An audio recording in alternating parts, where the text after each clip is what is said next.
Hello and welcome back to another episode on Fichthal, the MaizePlus experiment map. I'm on my way to sell milk.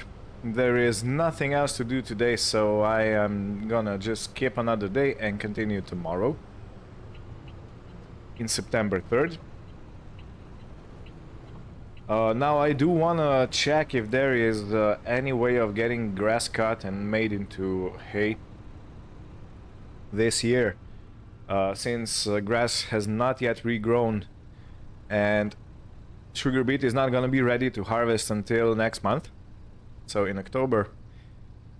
And yeah, I really hope that tomorrow is gonna be okay. 13,000 for milk.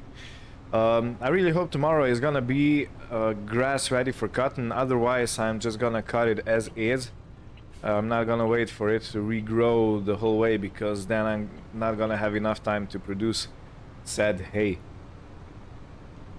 And I really do want to have more hay on hand, because it's one of the main feed ingredients in TMR.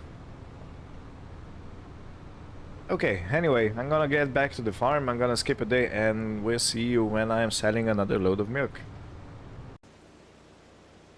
It's the end of September and the grass is still not ready for cutting.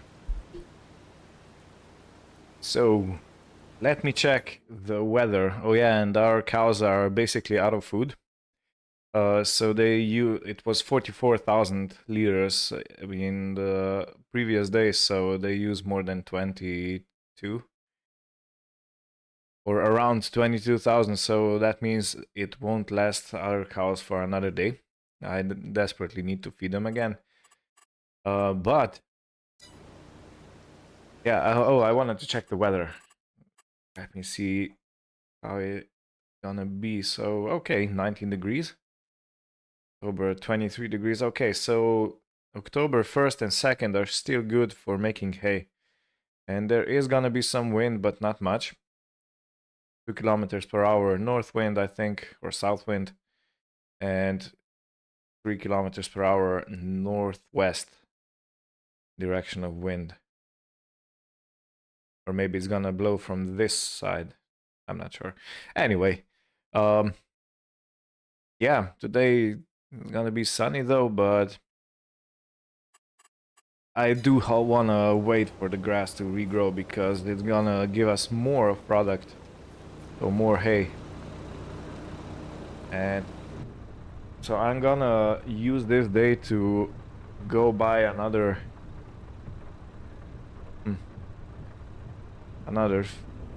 batch of feed for the cows.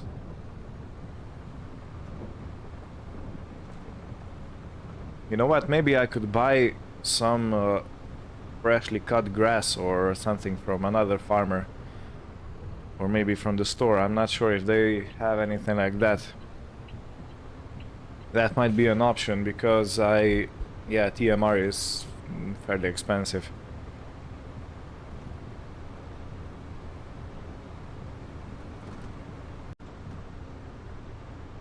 Okay, milk intermediaries.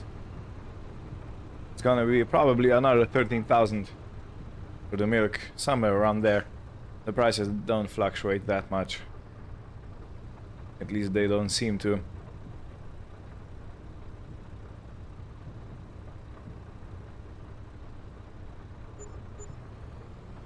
Yeah, about the same.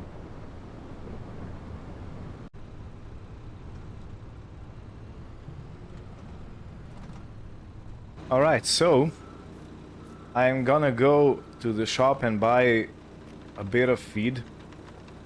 Oh, wrong bait.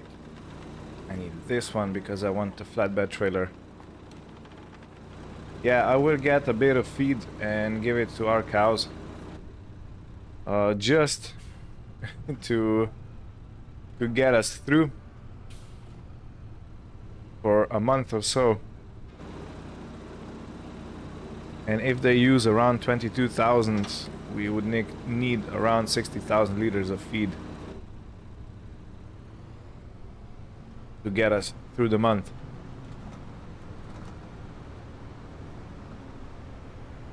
So yeah, another thing, when I was checking the store, I have seen there is cedar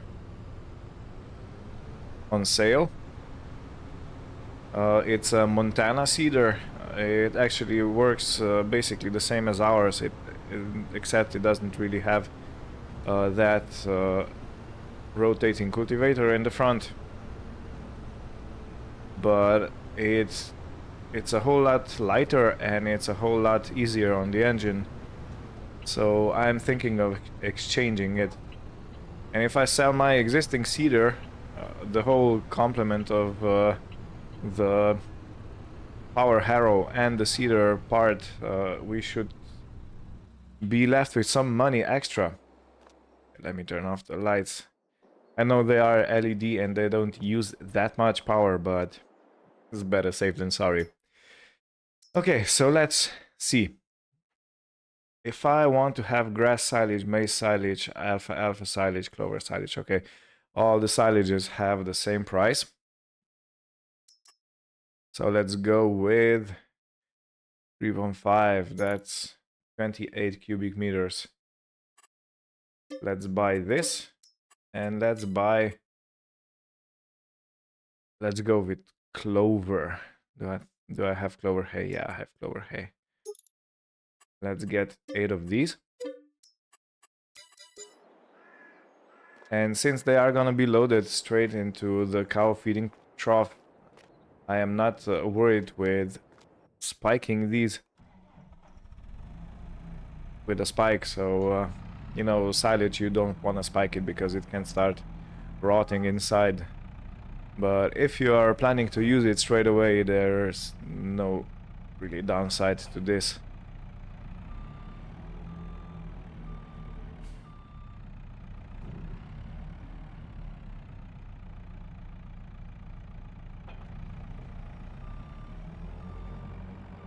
Yeah, this is such a beautiful telehandler. I love it.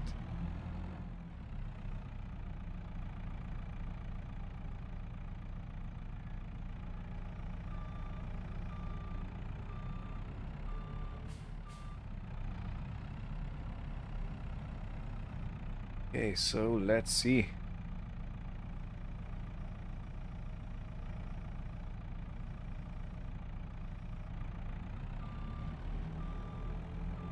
Okay.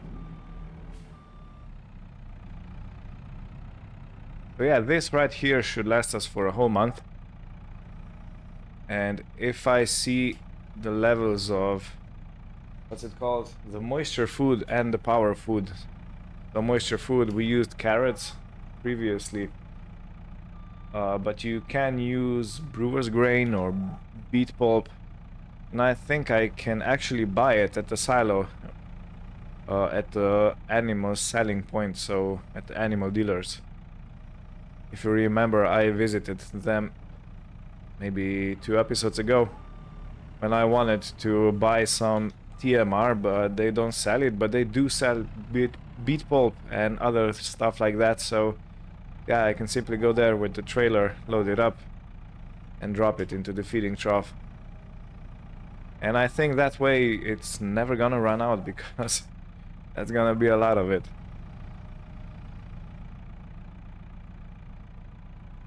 And cows don't really use that much of this stuff. I think it's 20% moisture food and 10% for power food. And for power food you can use grain grist, mineral feed, stuff like that, so yeah.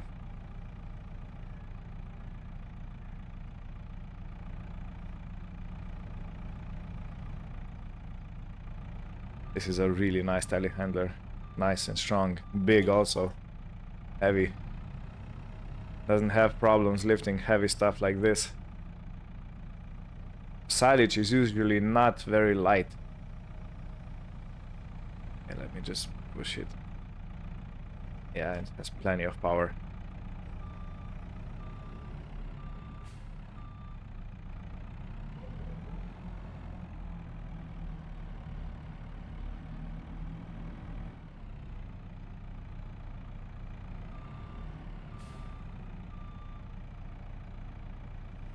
Okay, and down.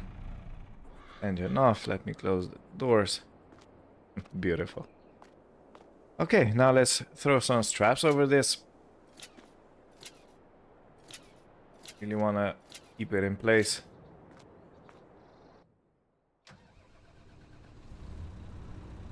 And it looks like I have 36,000 liters of clover hay and 28,000 liters of maize silage. Which incidentally is being, how should I say, produced, not really produced, it's fermenting. Yeah, it's being fermented at the bunker silo we compacted previously. And there's a traffic jam. There's one junction and it seems to be a very busy one. Let me wait till it clears up.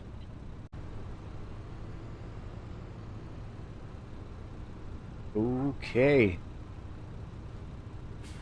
And since I have that TMR mixer in the feeding area, I'm not gonna drive through, but I'm gonna position it on this side of the barn so I can easily pick everything up with the telehandler and put it in. And to make my job easier, I think I'm gonna reverse back here so I don't need to turn around 180 degrees, but I only need to turn 90 degrees to pick the bales up. Okay, something like this. Yeah, perfect. Let's take the straps off. Okay, there's one hiding right here.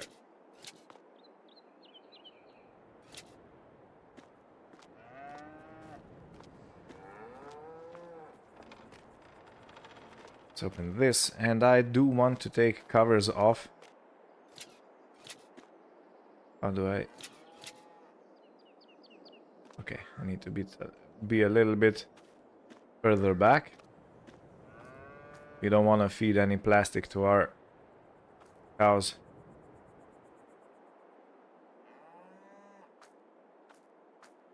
I've seen some farmers picking this plastic off with a bucket, with a Raptor bucket, you know, that opens, and they pinched it and just took it off. It was beautiful.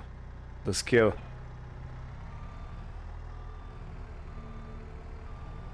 Now this telehandler is not as big as that Krone one. And let's see how it compares weight-wise.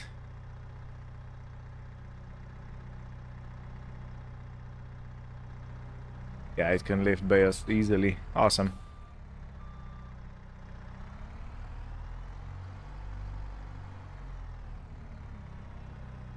The Merlo. Okay, this should be plenty in. And it is. Let me see what the impact is. So I've given them... Second, let me open up the guide. I've given them base food. So this one. And there's 4 more bales.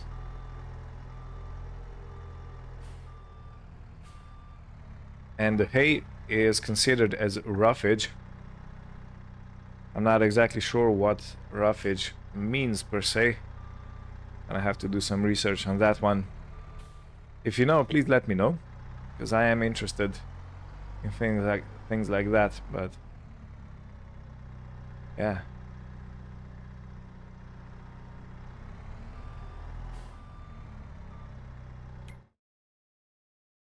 Okay, yeah, we're growing the base food, and now we're gonna grow roughage.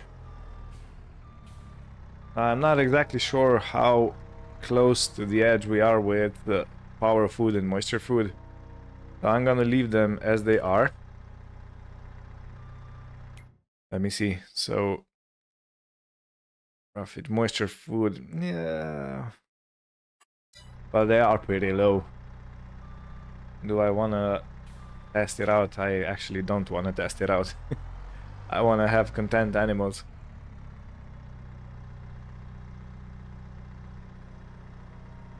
And happy and well fed, of course. Is it not going in?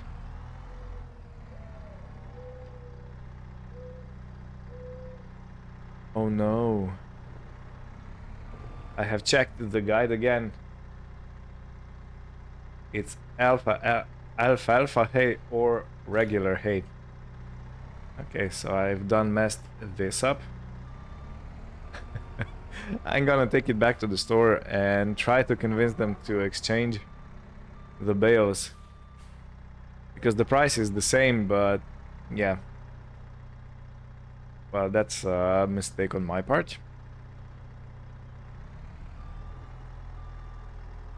Yeah, I was fully in belief that every hay can count, but it looks like it can't. So it needs to be alfalfa hay or regular hay. So let me go and fix this mistake. Well, back again.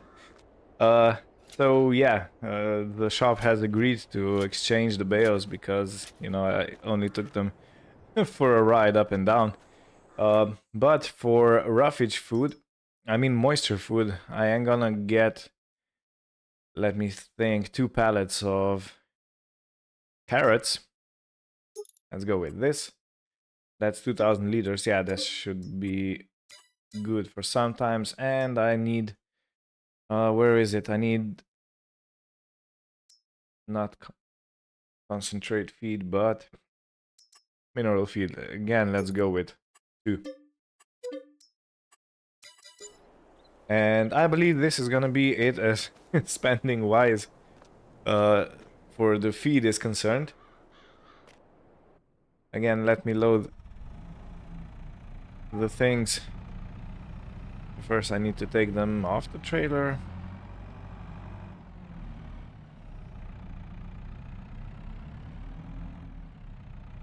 Yeah, that was a mistake.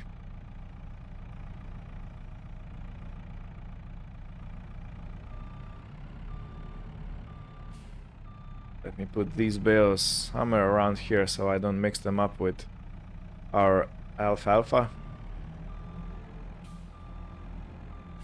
I still want to say alfalfa, you know. That's so deep rooted into my thinking pattern that, yeah, I have trouble doing it the proper way. So alfalfa.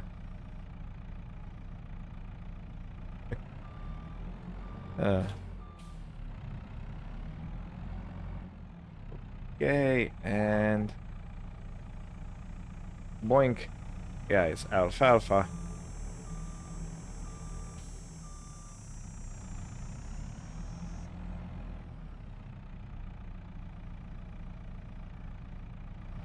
Yeah, it's funny how quickly you can mess up some things. Because this is a really detailed mod, this MaizePlus. And probably I could use clover for other animals, maybe sheep, not sure. I'm gonna have to check that one, but yeah, it's not compatible with cows or with cattle. Which is interesting. I fully didn't expect this to be so. I just imagined, you know, if it's hay, it's hay. It's like, it's good. It's usable. No, looks like it isn't.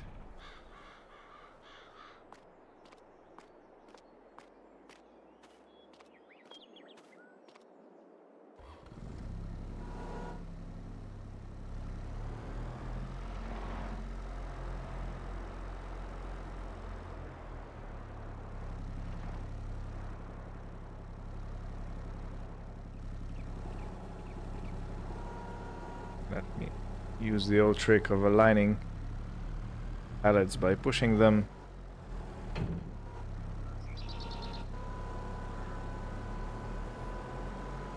Yeah, this really packs some weight.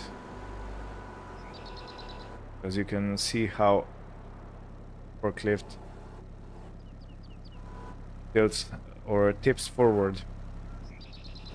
Okay, so I'm not gonna have evenly distributed load. I think it's not gonna be a problem for this short trip, but if I would go on a longer trip, I would definitely need to have the weight properly distributed on the trailer. Otherwise, you can get some really nasty effects of trailers slipping left and right and maybe tipping in the corners if you take a sharp corner to the right. And since most of the weight is on the left, the trailer could easily tip.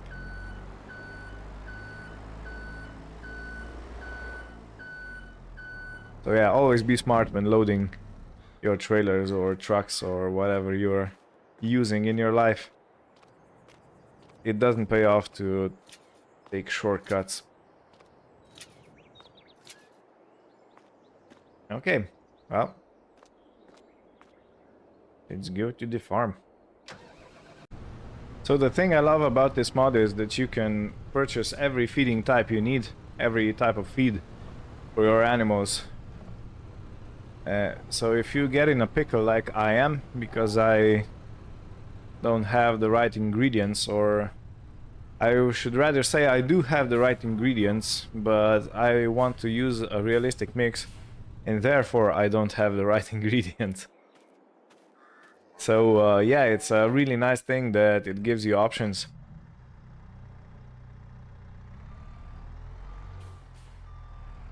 And of course I am using them. I think I used around 9,000 euros for this feeding session. Which I think seems okay. Because we get paid 13,000 per day.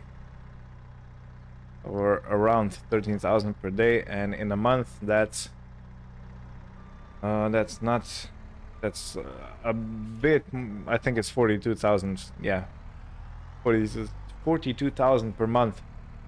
So if we feed our animals for 9,000 per month with this and get paid 42, okay, now it takes it.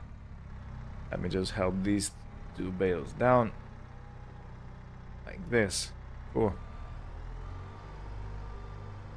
Yeah, we are still making a profit, but it's less of a profit if we produce food ourselves. And that's the big idea.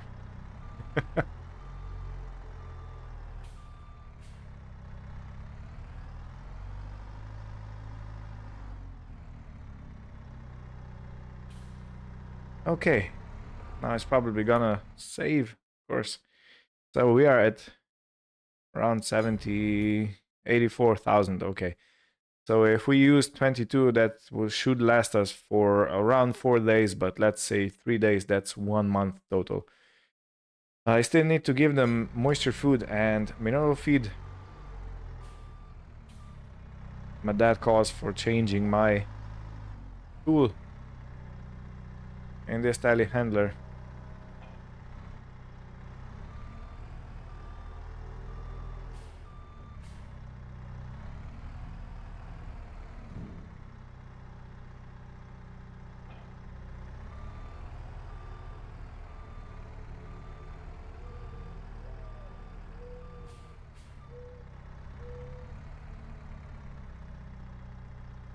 Hey, let me try and align this a little bit better. Doesn't wanna? Okay. Kinda sorta wants to.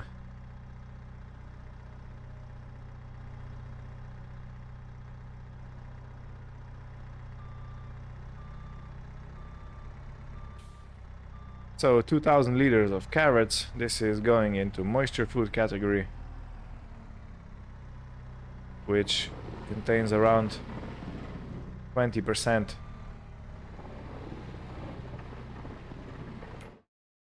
So it consists of 20% of the total feed. And now for the last one, for mineral feed. This is power food. And this one is 10% of the feeding mix.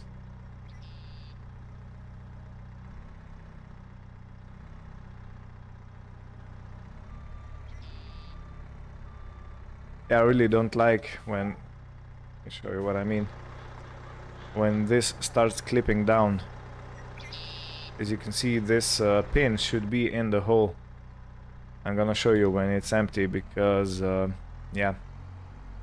But that pin is popping out of its socket and I'm not sure why this is happening.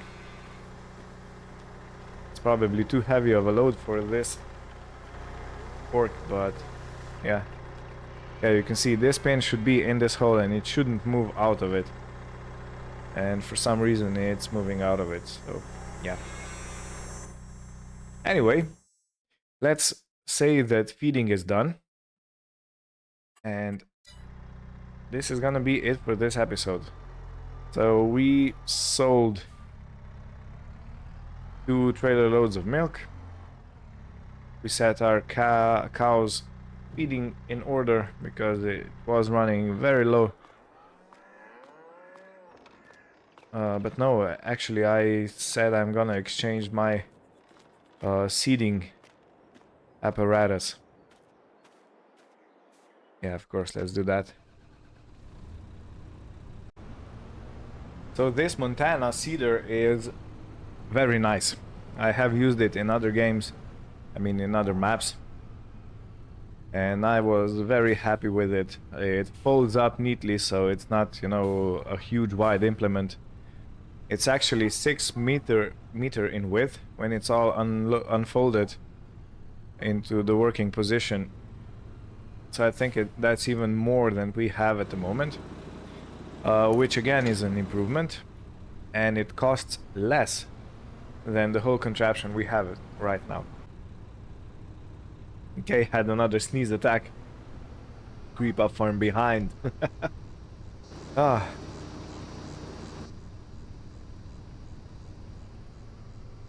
And I think the new Montana seeder, or the used one, is only gonna use... it only needs 120 horsepower compared to this one, which I think it's very power hungry. Come on. So just to show you, I have this one. It takes 165 horsepower and it weighs 2.2 tons and it's 3 meter wide. And this Montana, which we're gonna get, it's 6 meter width. It's 3 tons, so it's actually heavier. Okay, that's weird. I didn't expect that, but it uses less horsepower, so yeah. I always thought this seeder is like tremendously heavy, judged on how the tractor handles it. With difficulty, I mean. Okay,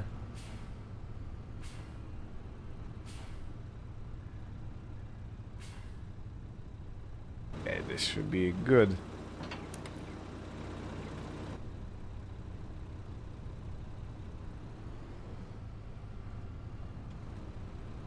Well, maybe it's the power consumption, but 165 shouldn't give trouble to this Valtra tractor.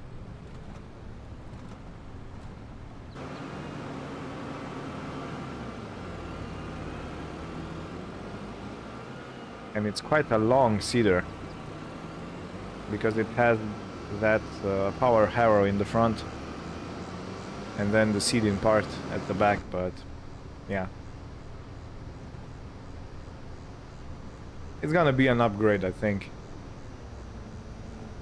If not for any other reason, it's solely for the reason of working with. It's gonna double it. Ooh. This is the Deutz-Fahr combine.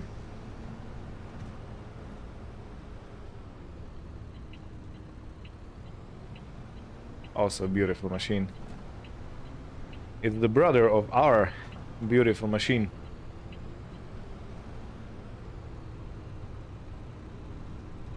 Okay, so first I'm gonna sell this one that I have attached on the tractor.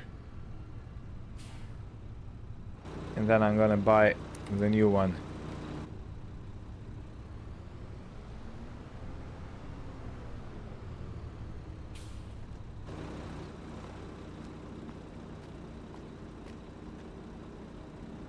So we get 11,000 for the power harrow, and we get almost 14,000 for this. We're gonna buy Montana for 16. Do I want ridge markers? No. Do I want seeds add-on? Activate, yeah. I want to have the seeds add-on. Okay, let's buy this. And yeah, we are at 56,000, wouldn't you say? This was exactly the money that I had after selling 2 loads of milk. So before I started feed buying. Now how cool is that? And I think I'm gonna use this seeder to put in cover crops in the field 13 and field 63. But I'm gonna tackle those 2 fields when they are both harvested. So field 13 is already harvested. We chopped maize in the previous episode on it, and sugar beet field is not yet ready. It's gonna be ready in October, so that's probably in the next episode. And after they are both cleared, I am gonna put some manure on and then cultivate it and then put the cover crop in. So again, I'm gonna start using manure more, and I think this is gonna give us a pretty decent nitrogen amount in the ground, in the soil, so we won't really have to supplement with artificial fertilizer much, which again should raise our score, the precision farming score, because precision farming scores your scores. How can I say that differently? It scores you based on how perfectly you are applying nitrogen and stuff into the ground. So for example, if wasn't sure if it's gonna fit. So for example, if one of your crops needs, let's say 80, let me repair this. Okay, that wasn't too expensive. Requires 80 kilograms per hectare of nitrogen.